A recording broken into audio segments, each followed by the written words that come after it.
تو آج جو کچھ ہمارے پاس ہے، ہاتھ پاؤں کان ناک منہ ہماری فیملی فرینڈ، یہ سب اللہ کی طرف سے گفٹ ہے۔ کیا ہم نے اپنا چہرہ مبارک چوز کیا تھا؟ کہ ہم نے اپنے ماں باپ کو چوز کیا تھا کہ اللہ وہ والی امی اور فلانے شرط پہ وہ جو ابا جان پڑے وہ دے دیں، یہ 2 پیس پیک کروا دیں؟ بہن بھائی آپ نے چوز کیے تھے، جو آپ کی قسمت میں آئے بس بھگتے ہیں، اب میں کیا کہہ سکتا ہوں ان کے بارے میں؟ یہ اللہ کی طرف سے ہے۔ آپ کا قد جو ہے وہ اللہ کی طرف سے ہے، آپ جس گھر میں پیدا ہو اللہ کی طرف سے ہے۔ آپ نے کوئی تیر تو نہیں مارا کہ آپ اس گھر میں پیدا ہو جائیں، جہاں ہو گے بس ہو گے۔ آپ کو روٹی مل جاتی ہے، کھانا کھا لیتے ہیں، اللہ کی طرف سے بڑا کرم ہے۔ زندہ ہیں آج، سانس لے رہے ہیں، الحمدللہ، اللہ کا بڑا کرم ہے۔ تو یہ ساری چیزیں آپ کو فری میں ملی ہیں وداؤٹ ٹیکس، آنکھیں ملی۔ السلام علیکم رحمۃ اللہ وبرکاتہ۔ میرے عزیز بھائی اور پیاری بہنیں، آج میں جس ویڈیو پہ ریئیکشنز کرنے جا رہا ہوں وہ میں نے راجہ ضیاء الحق صاحب جو ایک اسلامک اسکالر ہیں ان سے لیے۔ ان کا ایک ویڈیو بڑا زبردست ہے، ایسے وہ ساری ویڈیوز ان کی بہت اچھی رہتی ہیں۔ میں یہ جو ٹاپک پک کیا ہے کہ ان کا جو ایک ویڈیو ہے جو سن کے اوپر، گناہ جو ہم لوگ انجانے میں بہت ساری ایسی غلطیاں کرتے رہتے ہیں، تو اس کے اوپر انہوں نے جو ہے بیان دیا۔ تو آج ہم اسی پہ ریئیکشنز کریں گے۔ امید ہے آپ لوگ کو یہ ویڈیو بہت پسند آئے گا اور یہ بہت ہی انفارمیٹیو اور نالجبل ہوگا۔ تو آپ سے ریکویسٹ ہے کہ یہ ویڈیو کو آپ پورا دیکھیں گے، اور اسی کے ساتھ میں اس ویڈیو پہ جاؤں آپ سے ایک چھوٹی سی ریکویسٹ بھی ہے کہ اگر آپ نے ابھی تک ہمارے اس چینل کو سبسکرائب نہیں کیا ہے تو کائنڈلی آپ سبسکرائب کر دیں، ویڈیو پسند آئے تو لائک کریں اور اپنی رائے کو کمنٹ باکس میں ڈالنا بالکل بھی نہ بھولیں۔ تو چلیے آپ کا زیادہ وقت نہ لیتے ہوئے ہم لوگ ڈائریکٹ اس ویڈیو پہ جاتے ہیں اور سنتے ہیں کہ راجہ ضیاء الحق صاحب جو ہیں وہ اس پہ کیا بیان دے رہے ہیں، پھر اس کے بعد ہم لوگ اس پہ ریئیکشنز کریں گے۔ آپ دیکھیے کہ اگر کوئی شخص ایسا ہے جس کو آپ نے کوئی تحفہ دیا، آپ بازار گئے، آپ نے کوئی ایکسپینسو سا تحفہ لیا اور آپ نے اس شخص کو گفٹ کر دیا، اگر وہ بندہ آپ کو جواب میں تھینک یو نہ کہے بلکہ آپ سے گفٹ لے اور منہ تر کر کے چل پڑے، تو میرا خیال ہے کم از کم جو بات اس کے بارے میں کہی جا سکتی ہے وہ یہ کہ یہ انتہائی بدتمیز آدمی ہے اور ناشکر ہے۔ یعنی وہ آپ کو منہ سے شکریہ بھی نہیں کہتا، تھینک یو بھی نہیں کہتا، جزاک اللہ خیر نہیں کہتا، بس آپ سے گفٹ لیتا ہے، دیکھتا ہے، آپ کا منہ دیکھتا ہے اور چل پڑتا ہے۔ یا الٹا ہو سکتا ہے آپ کو ایٹیٹیوڈ دکھانا شروع کر دے۔ ایٹیٹیوڈ دکھانا سمجھتے ہیں کیا ہوتا ہے؟ ایسے کر کے چلا جاتا ہے۔ تو آج جو کچھ ہمارے پاس ہے، ہاتھ پاؤں کان ناک منہ ہماری فیملی فرینڈ، یہ سب اللہ کی طرف سے گفٹ ہے۔ کیا ہم نے اپنا چہرہ مبارک چوز کیا تھا؟ کہ ہم نے اپنے ماں باپ کو چوز کیا تھا کہ اللہ وہ والی امی اور فلانے شرط پہ وہ جو ابا جان پڑے وہ دے دیں، یہ 2 پیس پیک کروا دیں؟ بہن بھائی آپ نے چوز کیے تھے، جو آپ کی قسمت میں آئے بس بھگتے ہیں، اب میں کیا کہہ سکتا ہوں ان کے بارے میں؟ یہ اللہ کی طرف سے ہے۔ آپ کا قد جو ہے وہ اللہ کی طرف سے ہے، آپ جس گھر میں پیدا ہو اللہ کی طرف سے ہے۔ آپ نے کوئی تیر تو نہیں مارا کہ آپ اس گھر میں پیدا ہو جائیں، جہاں ہو گے بس ہو گے۔ آپ کو روٹی مل جاتی ہے، کھانا کھا لیتے ہیں، اللہ کی طرف سے بڑا کرم ہے۔ زندہ ہیں آج، سانس لے رہے ہیں، الحمدللہ، اللہ کا بڑا کرم ہے۔ تو یہ ساری چیزیں آپ کو فری میں ملی ہیں وداؤٹ ٹیکس۔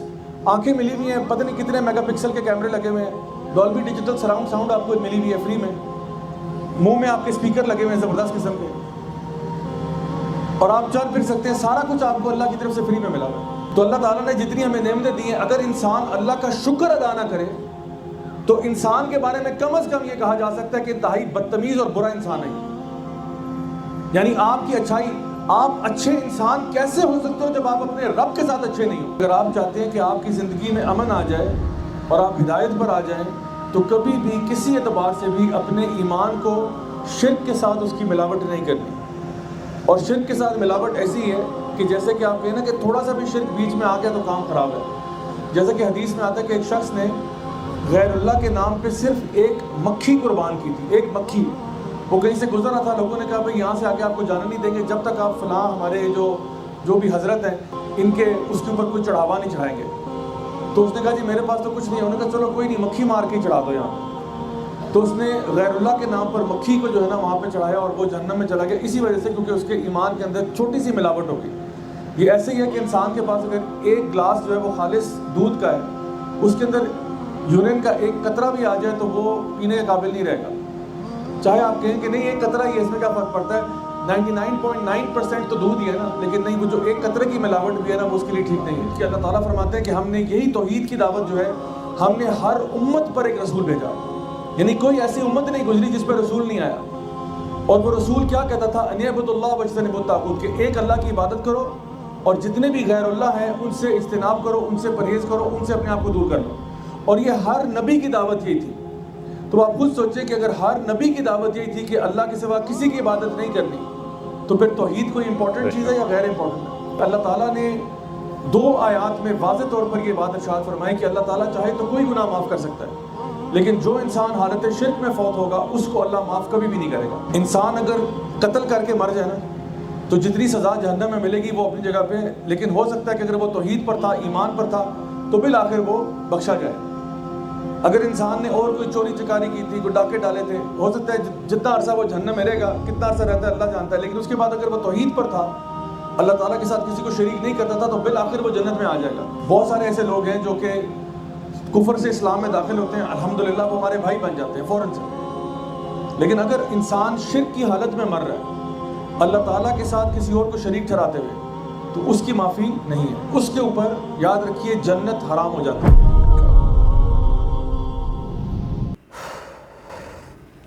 سننے کے بعد یہ گناہ کا کہ اللہ تعالیٰ بخشیں گے نہیں کبھی بھی جو انسان شرک کرتا ہے، تو سنا آپ نے بڑی انٹینس بات بولی کہ ہم جو ہے دن بھر میں اللہ کی نہ جانے ان گنت نعمتوں کو کا استعمال کرتے ہیں، لیکن کوئی بھی ایک نعمت کی دن بھر میں کتنی بار ہم اللہ کے لیے شکر ادا کرتے ہیں۔ اللہ نے ہمیں آنکھ دی دیکھنے کے لیے، کان دیا سننے کے لیے، زبان دی بولنے کے لیے، زبان دی ٹیسٹ کے لیے، نوز ناک دیا کسی چیز کو اچھے اور برے اسمیلز کو محفیل کرنے کے لیے، ہینڈ دیا، پیر دیا۔ اس کے علاوہ پھر اللہ نے ہمیں قوت دی کہ میں کچھ کر کے جو ہے دنیا سے ارن کر سکتا ہوں۔ تو یہ ساری چیزیں جتنی بھی آج اگر ہم کماتے ہیں یا ہم کسی بھی طرح سے پیسے کو بھی ارن کر کے یا کوئی بھی چیز ہم رچ بنتے ہوں یا ایوریج میں ہیں یا جو بھی ہے، یہ ساری چونکہ اللہ نے ہمیں قوت دی، ذہن دیا، یہ ساری چیزیں اللہ کے تھرو ہے۔ تو ہم دن بھر میں اللہ کی کتنی نعمت کا کتنی بار شکر ادا کرتے ہیں، اس بارے میں ہمیں ضرور سوچنا چاہیے۔ اور ہمیں اگر عادت نہیں ہے اللہ کا شکر ادا کرنے کا، تو بھائی ہم آپ سے یہ گزارش کرتے ہیں، ریکویسٹ کرتے ہیں کہ ہر کھانے سے پہلے، کھانے کے بعد اللہ کا شکر ادا ضرور کیجیے، سونے سے پہلے، اٹھنے کے بعد۔ یہ ہماری روٹین میں ہونی چاہیے کہ دن بھر میں ہم جتنا ہو سکے اللہ کا شکر ادا کریں، بے شک اس کا جتنا ہم شکر ادا کریں وہ کم ہے۔ دوسرا سب سے بڑا غلطی ہم لوگ ایک اور کرتے ہیں کہ جو پاک پروردگار، جو دنیا کا، پورے اس کائنات کا کریٹر ہے، اس کے عوض میں میں ایک دوسرے کے سے مانگوں یا شرک کروں، دوسرے خدا پہ بلیو کروں یا نہ بھی۔ بہت سارے لوگ بلیو تو نہیں کرتے لیکن ایک ذریعہ بناتے ہیں کہ نہیں یار میں چلو ان سے مانگوں، ان کے تھرو مانگوں۔